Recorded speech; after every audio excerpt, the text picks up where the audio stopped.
Usually when you think of a Las Vegas vacation, there is there's this expectation of absolute artificial control. Oh, 100%. Right, like you step onto a casino floor, and every single variable has been just meticulously engineered for you. Right, yeah. The temperature is perfectly calibrated, there are no windows to show you what time of day it is, and the whole layout is designed to keep you, comfortable, entertained, and entirely shielded from the outside world. I mean, the city is essentially a masterclass in environmental manipulation. You are paying for predictability. Exactly. But the moment you leave that bubble, the contrast is just jarring. I mean, you drive less than an hour outside the city limits, and that engineered reality completely evaporates. Which brings us to the mission for today's deep dive. Because today we are actively escaping the slot machines and the climate-controlled buffets to look at this highly rated nature excursion out in the Nevada desert. A very extreme desert. Yeah, we are unpacking the Emerald Cave guided kayak tour on the Colorado River. And to do this, we've pulled together a really fascinating stack of sources for you. We really have. We are synthesizing the raw booking logistics from an ExcursionPass page, and then crossing that with this massive trove of TripAdvisor reviews. And we're specifically focusing on one standout tour operator called Easy Kayak Tours and Rentals. And synthesizing that marketing copy with the actual user reviews is critical for an experience like this. Oh, absolutely. Because when you look at any booking page, the water is always glowing green, the sun is perfectly shining, and everyone looks like a fitness model. Always.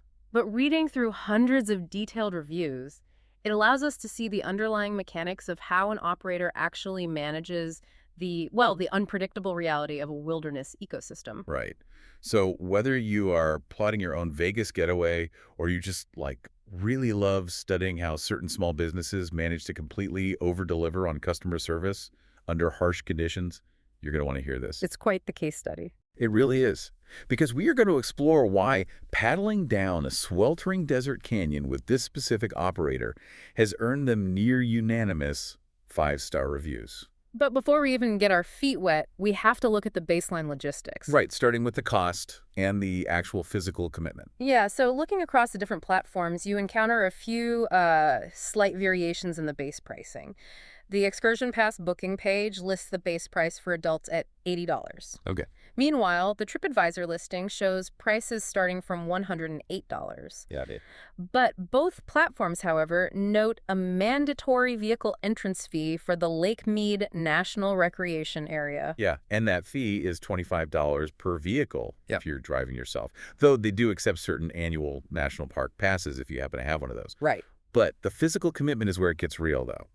For that price, you are signing up for a 4 to 4.5 mile round-trip paddle on the Colorado River. Which is not nothing. Not at all. Yeah. And they estimate that takes about 3 to 3.5 hours. And people often severely underestimate what 4 miles feels like on the water. Oh, for sure. Like, we are accustomed to walking 4 miles on pavement, right? But propelling a kayak against river currents and, wind resistance, it engages entirely different muscle groups. The fatigue sets in much faster than tourists anticipate. Which totally explains the beginner option I spotted in the sources. They offer a scenic escape tour that cuts the distance in half to just a 2.2-mile round trip. A much smarter choice for some. Yeah. And regardless of which route you choose, the listings heavily emphasize booking a tandem kayak, so a 2-person boat. Yes, My initial thought was that a single kayak would give you more freedom. But reading between the lines, putting 2 people in one boat is this calculated move to prevent exhaustion by sharing the workload. Exactly. A tandem kayak fundamentally changes the hydrodynamics of the trip. You have double the paddling power, overcoming a single bow's resistance in the water. Makes total sense. For amateur paddlers in an unpredictable environment, it is a crucial safety recommendation. Okay, let's unpack this, because looking through these logistical requirements, I noticed a massive, glaring hurdle for anyone trying to plan this trip. The cell service. Yes. The meeting point for the tour is the paddlecraft launch area at Willow Beach. And the sources explicitly state that there is absolutely zero cell service at this location. None at all. And on top of that, you cannot get an Uber or a Lyft to access the area. Right. Now, my instinct as a traveler, if my GPS goes black and I have no cell service, is to just panic and start looking for giant highway billboards. Which you won't find. Right. I'm guessing since this is federal land, they aren't exactly letting operators put up neon signs on the canyon walls. No, you are dealing with federal jurisdiction, so physical signage is highly restricted. So you're essentially asking a tourist who might be in a rental car, totally unfamiliar with the Nevada desert, to navigate into a cellular dead zone to meet a guide they have never laid eyes on. It's a recipe for disaster. The potential for lost, panicked, and furious customers is astronomical. So how does a tour operator actually prevent their entire customer base from wandering aimlessly into the desert? Well, this is where the owner of Easy Kayak Tours, a man named Geo, completely dominates the TripAdvisor reviews. Ah, Geo. Yeah, Geo doesn't just send a standard automated confirmation email and, hope you figure it out. He fundamentally hacks the anxiety of off-grid travel through aggressive, proactive communication. Wow. Reviewers detail how he texts customers days in advance. He sends out detailed PDFs mapping the route. He even sends custom video directions showing you exactly what the turnoffs, the road, and the launch site look like. It's like he's giving you a photographic memory of the drive before you even get in the car. Exactly. I saw a review from a guest named Joan M., and she noted that Geo offered to call them personally to go over all the details. Then he called again the day before the tour, just to make sure they had downloaded everything they needed before losing service. He is basically acting as a remote air traffic controller for his guests. That's a perfect way to put it. By systematically removing the cognitive load of navigation, he ensures that by the time you arrive at the beach, you aren't flooded with cortisol and frustration. And his proactive approach isn't just about directions. Another reviewer mentioned that Geo preemptively reached out and moved their booking to the following day, completely free of charge, because there were high winds predicted in the canyon. That's huge. Right. He didn't wait for them to show up to a miserable windy beach and struggle through a terrible tour. He managed the ecosystem for them before they even left their hotel room. Which is a level of logistical foresight you rarely see in high-volume tourism. And that hyper-attentive service, it continues the moment you pull up to the launch range. Oh, for sure. Because arriving in the desert sun usually triggers the immediate realization that you did not have enough gear to survive the elements. Yeah, the sources paint an incredible picture of the launch process. I was reading a review from a guest who organized a massive 25-person family reunion on this tour. Oh my God. Coordinating 25 people in a parking lot sounds like an absolute nightmare, but the amount of gear Easy Kayak just hands out completely smooths over the chaos. They come prepared. We are talking high-quality dry bags for your personal items, waterproof phone cases so you don't drop your camera in the river, and floppy sun hats. The hats are a lifesaver. They even walk around providing complimentary copper-tone sunscreen, though they do note that if you have sensitive skin, you should probably bring your own brand. Right, and providing that gear isn't just a nice perk, it's a vital risk management strategy. Sunburns and water-damaged phones ruin vacations and result in one-star reviews. Definitely. So by handing out the solutions proactively, they are protecting the guest's experience from their own lack of preparation. And we absolutely have to talk about the snacks. Oh, the snacks. When I hear tour snacks, I expect like a single squished granola bar and a warm bottle of water. The reviewers, however, were raving about this massive snack haul.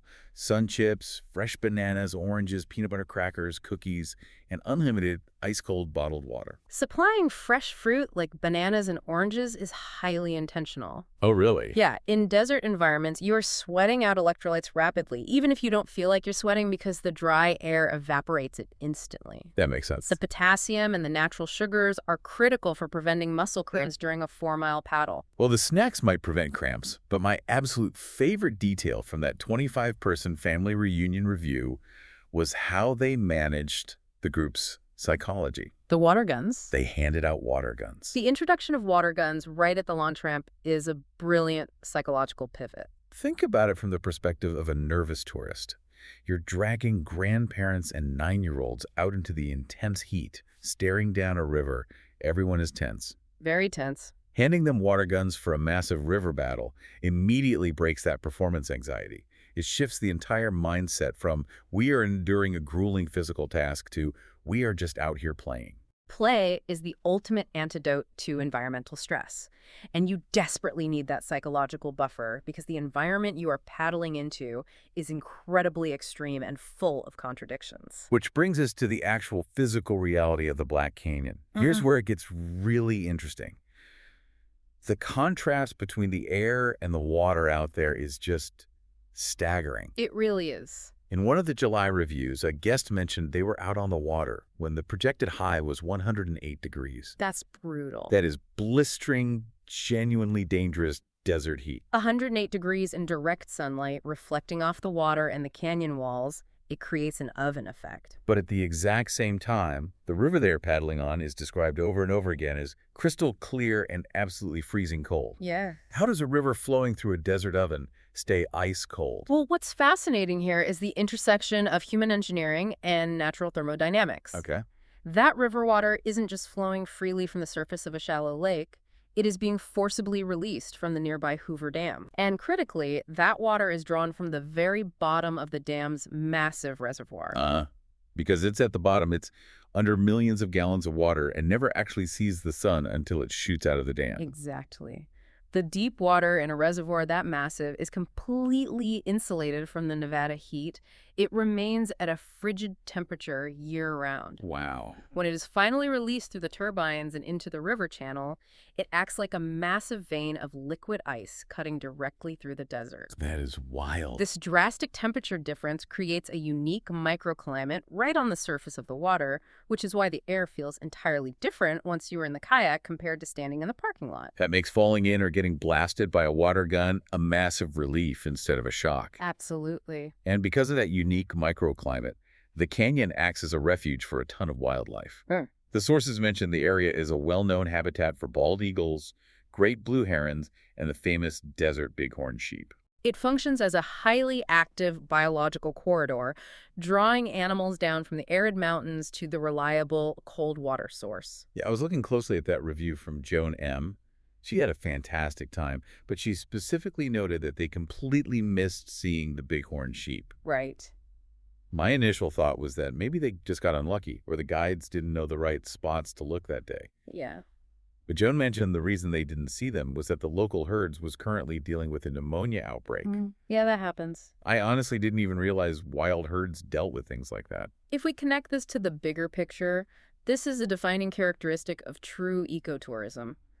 A lot of travelers unconsciously expect wilderness tours to operate like a zoo or a safari park, where the animals are essentially on a viewing schedule. Right, like an animatronic ride. Exactly. But a wild ecosystem is completely unscripted.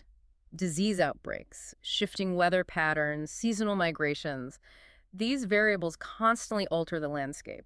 You are never guaranteed a sighting. But nature usually provides an alternative if you're paying attention. Yes.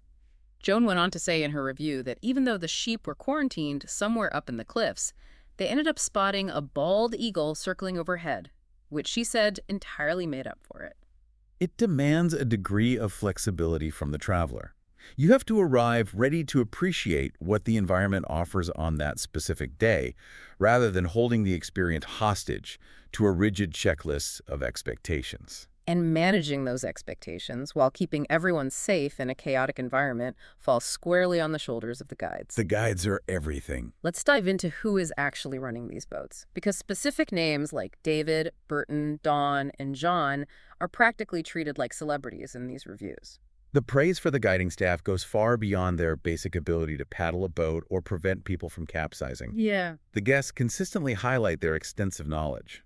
These guides are breaking down the history of the dam construction, explaining the unique geology of the volcanic canyon walls, and identifying the local flora and fauna. They operate as immersive wilderness educators. They aren't just lifeguards.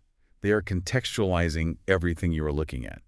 But they do have to play the role of strict rule enforcers, too. Very strict. The safety parameters for this trip are serious.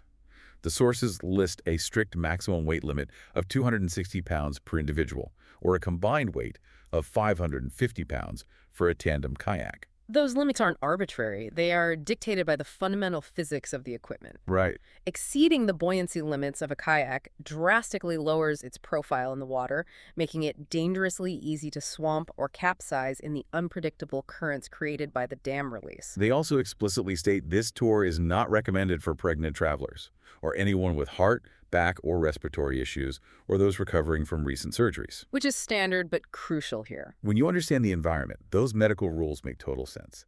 You are mixing extreme physical exertion, 108-degree air temperatures, and 50-degree water.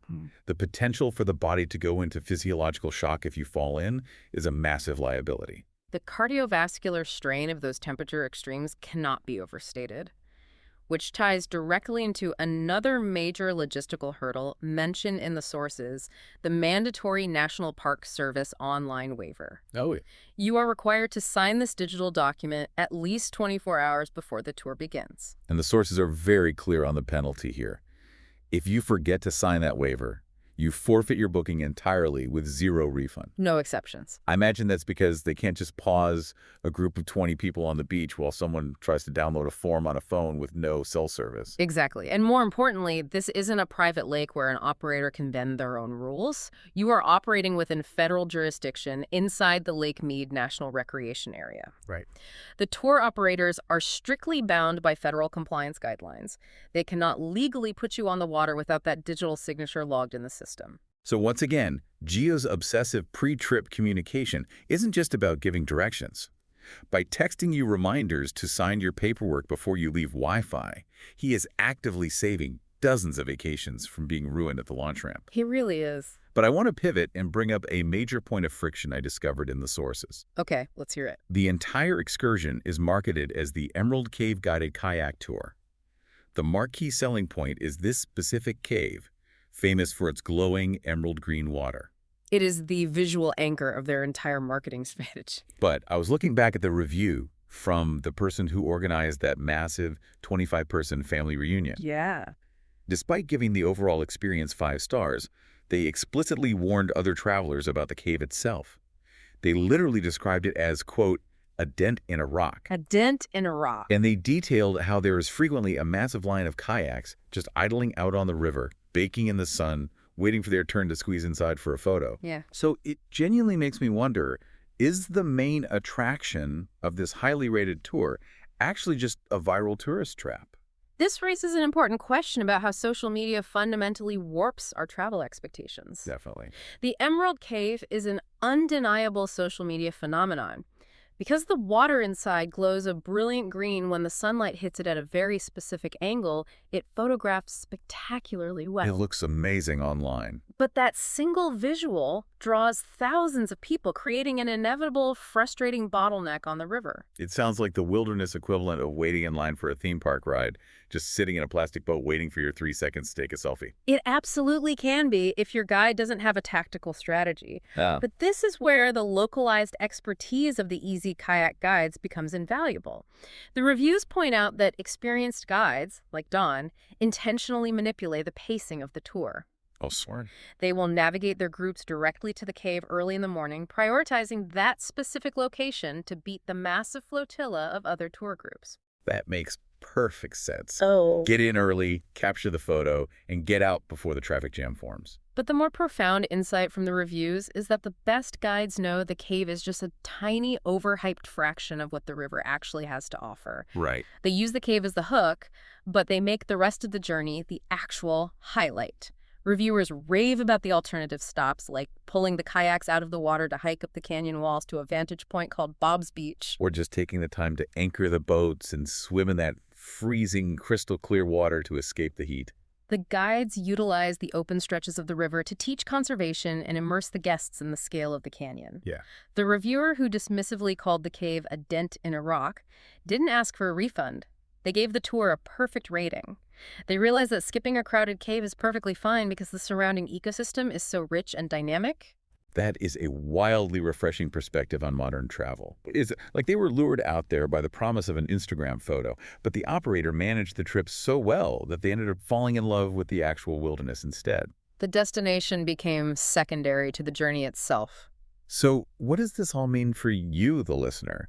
If you are heading to Vegas, you really don't have to stay confined to the predictable, artificial reality of the Strip. No, you don't. You can venture out into the harsh extremes of the desert. And the overwhelming consensus from these sources is that with an operator like Easy Kayak Tours, you aren't just renting a piece of plastic and being told to figure it out on your own. Not at all. You are placing yourself in meticulously organized hands. Yeah. From Gio's obsessive pre-trip communication to the strategic gear distribution, the electrolyte snacks, and the deeply knowledgeable guides, they are absorbing the logistical nightmares of the wilderness. Taking all the pressure off. They manage the friction so you have the mental bandwidth to actually enjoy the adventure. even if that adventure involves having a water gun fight with your grandparents in 100-degree heat while dodging federal paperwork. The chaos is part of the charm, as long as someone else is managing it. But I want to leave you with a final thought to mull over. We spent a lot of time talking about how social media has a habit of hyperfixating on one tiny, photogenic feature, like a glowing dent in a rock. Right. That digital fixation drives thousands of people to a single coordinate, creating lines and traffic jams, even in the middle of a remote canyon. But what if the real value of these viral destinations isn't the perfectly framed photo you post at the end? What is it then? What if the true luxury of modern travel isn't a perfectly climate-controlled casino floor, but the hidden beauty of the unpredictable journey and the intense passion of the locals who dedicate their lives to guiding you safely through it?